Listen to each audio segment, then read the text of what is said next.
अंदर ये बहुत सारे पार्ट्स होते हैं, मदरबोर्ड, एमयू होता है, मदरबोर्ड भी है, रजिस्टर है, SMPS. SMPS stands for switch mode power supply, switch mode power supply. और पोर्ट्स होता है बहुत सारा, यूएसबी पोर्ट, तो उसी के अंदर सीपीयू के अंदर ये सारी चीजें आपको मिलेंगी। Switch mode power supply, okay, this much clear. Now next come to network devices. Network, net plus work equal to network. So net की तरह होगा जिसमें हम काम करेंगे।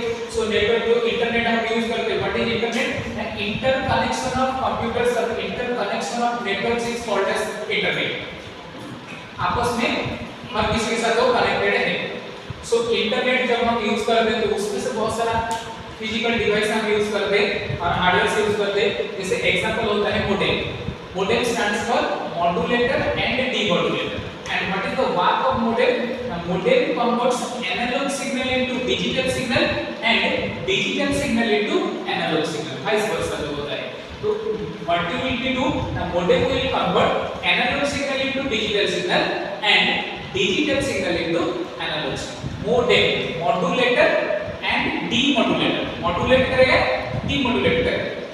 एग्जांपल भी देता हूँ, जैसे आपको टाटा स्काई जब कनेक्शन करते हो एक ब्लैक कलर का बॉक्स होता है, सेटअप सीसीटीवी कनेक्शन में ब्लैक कलर का स्क्वायर और रेक्टेंगुलर बॉक्स होते हैं, that is called as modem. उसमें से इनपुट और आउटपुट का पोर्ट होता है ना, सो दैट इज मोडेम। और उसके बाद होता है राउटर। राउटर क्या होता है? जो आपको ऑफिस में जाएंगे व्हाइट कलर का लगा हुआ है और उसमें दो एंटीना ऐसा लगा हुआ है, एक दो एंटीना ऐसा है ना, ऐसा, so that is called as the router for internet connection। and then switching how ये सब यूज होता है। फिर उसके बाद केबल भी यूज होता है। And cable are basically of this much types.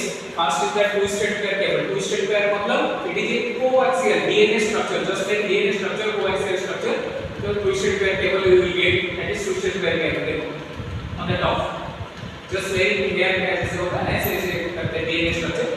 So twisted pair cable you will get. Next that coaxial cable. Tata sky connection में coaxial cable यूज होता है। कैसे? ना coaxial मतलब it will have a central copper wire. copper का symbol होता है Cu, तो Cu का एक central copper wire आपको मिलेगा। After that it is coated with white color plastic material. Then again it is coated with black color plastic. So that is used in the Tata sky connection. एक ही cable मिलेगा उसमें, central cable मिलेगा। So that is coaxial cable.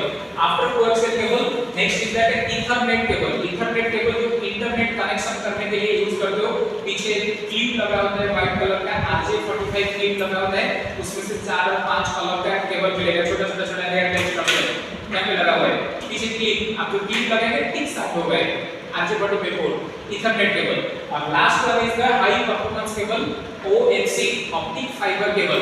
रास्ते में road के side में आपको एक भगवा रंग का अमन कलर का केबल मिलेगा, OFC केबल, उसको OFC केबल बोला जाता है। उसके कैपेसिटी बहुत ज्यादा होता है और उसमें डाटा ट्रांसमिशन बहुत फास्ट होता है। और इसमें आपको क्या मिलेगा? OFC केबल में, OFC केबल बहुत प्रोटेक्टिव होता है और उसमें हेयर लाइक स्ट्रक्चर का बहुत सारा वायर मिलेगा, बहुत सारा केबल मिलेगा। And it is coated with insulating glass material. Glass material में कोट होता है और इसमें से जो डाटा ट्रांसमिशन होता है बहुत फास्ट होता है, इसलिए उसका कॉस्ट भी ज्यादा है आज कंपेयर टू ट्विस्टेड पेयर, आज कंपेयर टू इंटरनेट केबल। और सबसे लो कॉस्ट होता है ट्विस्टेड पेयर का, सबसे हाई कॉस्ट होता है इसका। और सबसे लो डाटा ट्रांसमिशन होता है ट्विस्टेड पेयर का, सबसे हाई डाटा ट्रांसमिशन होता है OFC। समझ में आ गया है network? Next now come to the storage. In that storage मैंने यहाँ पे नहीं लिखा, ये भी छोड़ दिया, स्पेस नहीं है, तो ये प्राइमरी स्टोरेज लिखा। First we have to discuss storage. Storage में क्या होता है? जहाँ पे हम स्टोर करके रखते हैं। सो प्राइमरी स्टोरेज दो तरीके का होता है, एक होता है प्राइमरी स्टोरेज, एक होता है सेकेंडरी स्टोरेज। यहाँ पे स्पेस नहीं था तो इसलिए मैंने नहीं लिखा, क्योंकि उसको लिखना पड़ेगा तो इसलिए वहाँ पे लिखना पड़ेगा, इसको इरेज करके। तो now we have to discuss primary storage. So first is that primary storage और we can call as internal storage or we can call as inbuilt storage।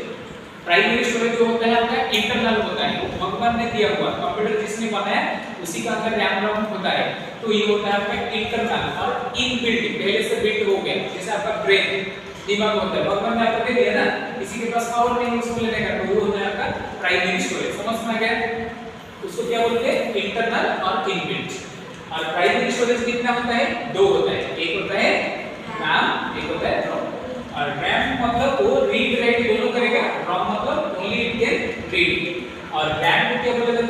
volatile memory और ROM को non volatile. Why we called as volatile memory? The reason is that when power is stored now, that time whatever the content inside RAM, it may not be erased or may not be erased. मतलब कि volatile है वो erase हो जाएगा, इसीलिए उसको volatile बोला जाता है.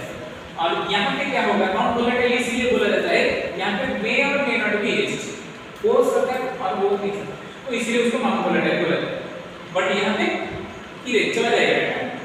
और ये रैम दो तरीके का होता है, स्टैटिक रैम और डायनामिक रैम. डायनामिक रैम हमेशा चेंजेबल होता है और स्टैटिक रैम होता है डायनामिक. ये दो रैम होते हैं, बड़े क्लास जाएंगे पढ़ेंगे. और रॉम का बात करेंगे, रॉम हाई टाइप्स का रॉम होता है. बस उसके बाद भी बहुत सारा है, बट बेसिकली 5 टाइप्स होता है. EROM. EROM stands for erasable ROM. PROM stands for programmable ROM. EPROM stands for erasable programmable ROM. EEROM stands for electrically erasable ROM.